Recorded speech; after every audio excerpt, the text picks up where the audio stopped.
Good morning, children. In the previous lecture, you have learnt about the separation of substances, what is a mixture, what is the need for separation of substances, and the method of separation. So, earlier we have discussed only the one method of separation of solids from the other solids.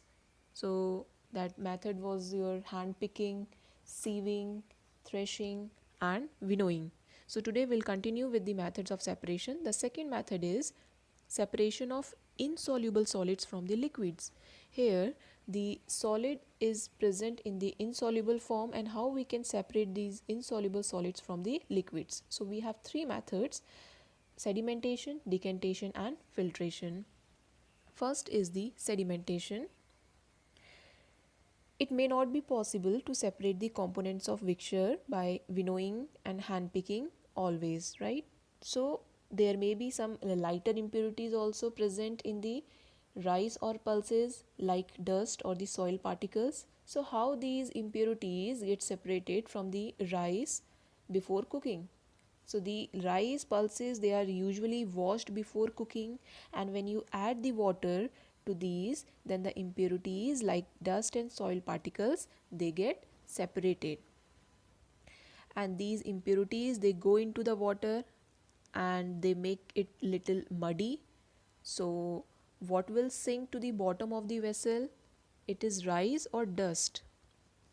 Yes, it is rice, because rice is heavier than the dust.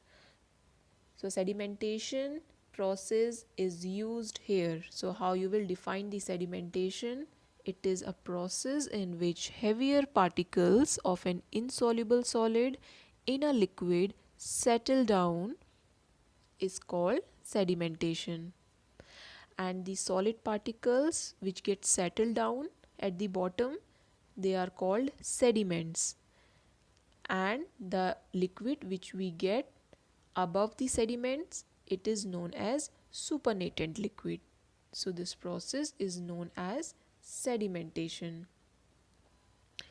The same process, sedimentation, is followed by the decantation. Now decantation is the process of obtaining the clear liquid by pouring a solution from a container in order to leave the sediments in the bottom of the original container. So the heavier particles, when the sediments, they get settled at the bottom, so the liquid, how we can obtain that liquid, how we can separate that liquid from the sediments? Through this process called the decantation. So decantation is the process of pouring out the liquid which contains dust or the soil particles without disturbing the sediments. So removing that liquid is known as decantation, and settlement or settling of the sediments or the insoluble solid is known as sedimentation. So you can see the diagram. It is the mixture of sand and water, and we know sand is insoluble in water, and since it is insoluble, so it will get settled at the bottom of the beaker, and the sand, it is known as sediments, and the liquid which we will obtain, it is called as supernatant liquid. Then this process is known as sedimentation. We can remove the supernatant liquid from the sediment by pouring it into the another vessel. So this process of pouring the liquid, it is known as decantation. The next process is which we can use to separate the insoluble solid from the liquid is called filtration.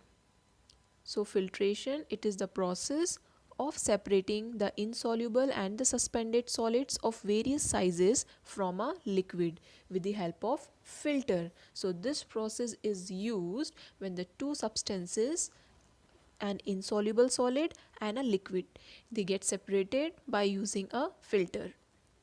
This is known as filtration, and you must have seen this filtration process in homes also. Like after preparing a tea, we separate tea leaves, means that is the solid, from the tea which is a liquid by using a strainer, a wire mesh. So the strainer, it acts as a filter, right? So here we are doing the filtration. But can we separate the tea leaves by decantation also? Yes, we can separate the tea leaves by decantation also, but to some extent only.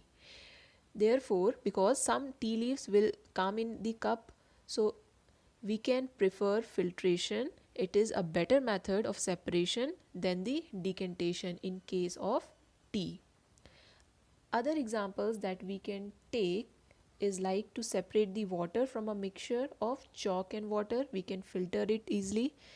Then cleaning the muddy water. This is also the example of filtration. So during the filtration, the insoluble solid particles, they are retained in the filter, and the liquid, it passes through it. However, the particles of that insoluble solid, it should be bigger than the holes in the filter, so that these are retained in filter. So the size of that holes in the filter, it depends upon the size of the particles which are to be removed. So we use the filter paper. Basically, it is a paper which is used to separate the two components. And like also to separate a mixture of mud and water, so we use the same method of sedimentation and decantation.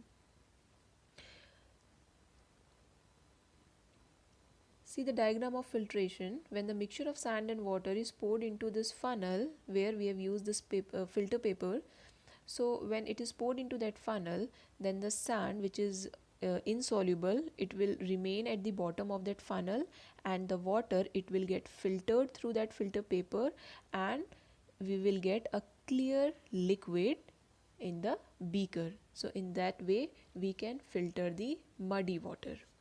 So this process is known as filtration. The next one is how we can separate the soluble solids from the liquids. Now the solids are in soluble form. Solids आपके liquid में ही soluble है. Then how you will separate the soluble solids? Earlier हमने क्या बात की थी, that how we can separate the insoluble solids from the liquid. अभी soluble solids को हमें liquid में से separate करना है. So for that we need evaporation and condensation method. So the first one is evaporation. You all know what is evaporation. It is the process of converting a liquid into its vapor form. It is called evaporation. And during this process, heat is used. Because of heat, the liquid component, or you can say the liquid, it gets evaporates and it leaves the solid components behind. And if you want to recover the liquid component, then we can again use the process of condensation. So this evaporation process, the best example of evaporation is to how we can obtain that salt. So it is obtained by evaporation process. So it is the seawater which is allowed to stand in the shallow ponds or the pits, and then water gets heated due to the sunlight and it slowly turns into the vapor. So because of that evaporation process, sunlight जो आती है उसकी वजह से जो water होता है it gets evaporate, and salt और sea water में जो salt बचता है we get that salt. So we do not consume it as it is. हम क्या करते हैं उसके बाद, the salt that we obtain, it is purified before the consumption. So obtaining that salt is by the evaporation method. The next one is condensation. Now condensation means the process of conversion of water vapor into its liquid form. It is called condensation. Now how you can understand this process, like when we boil some milk in a vessel, and when we put a plate over it, then what happens after a few minutes, we notice that water drops under the plate, right, that we have used to cover that boiled milk. So that water vapor, they have condensed into its liquid form, means the water drops. So the water vapor, it again converts into the water. So this is the example of condensation. So children, that was all about the different methods of separation.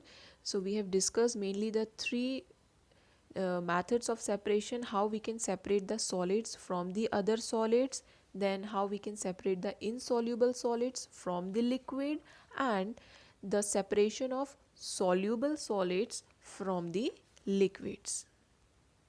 Thank you, children.